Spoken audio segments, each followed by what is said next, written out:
পিসি, SIR তো শেষের পথে। যা বুঝছি আমাদের সাধের ভোট ব্যাংক তো সব হাতছাড়া হয়ে যাচ্ছে। কি বলছিস? আসসালামু আলাইকুম, কেমন আছেন ইউনুস ভাইজান? খবর শুনলাম ওই পারে নাকি আমার বাংলাদেশি ভাইদের সব তাড়িয়ে দিচ্ছে। মানে ভাইজান, দেখো আপা, সোজা কথা, জেএমবি কিন্তু প্রচন্ড চটে আছে। ওরা খাগড়াগড়ের মতো বড় কিছু একটা ঘটাতে চায়। কিন্তু যদি আমাদের বাংলাদেশি ভাইদের ওখান থেকে তাড়িয়েই দেওয়া হয় তাহলে সেই অপারেশন চালাবে কে? আমি বুঝতে পারছি ভাইজান, কিন্তু কিন্তু জানি না। কিছু একটা করো, না হলে শুনে রাখো, ভোটের সময় এই পার থেকে যে ভুতুরে ভোটার সাপ্লাই দিই সেটা কিন্তু এবার পাকাপাকি ভাবে বন্ধ করে দেবো।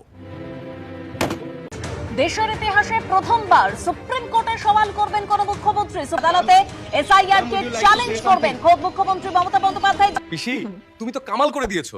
কয়লা চুরির টাকাটা চটিচাটা মিডিয়াকে পাঠিয়ে দিয়েছিলাম, তাই সারাদিন তোমারই গুণগান। কিছু তো করতেই হতো ভাইপো। এসআইআর তো আমরা আটকাতে পারবো না, অন্তত একটা হট্টগোল তো পাকালাম। তো ইউনুস ভাইকে বুক ফুলিয়ে বলতে পারবো আমি আরজিকর, সন্দেশখালী, এসএসসি বা ডি এর পাওনা মেটাতে কোর্টে না গেলেও অবৈধ বাংলাদেশি থুড়ি আমার ভোট ব্যাংক বাঁচাতে সুপ্রিম কোর্ট অবধি দৌড়েছি।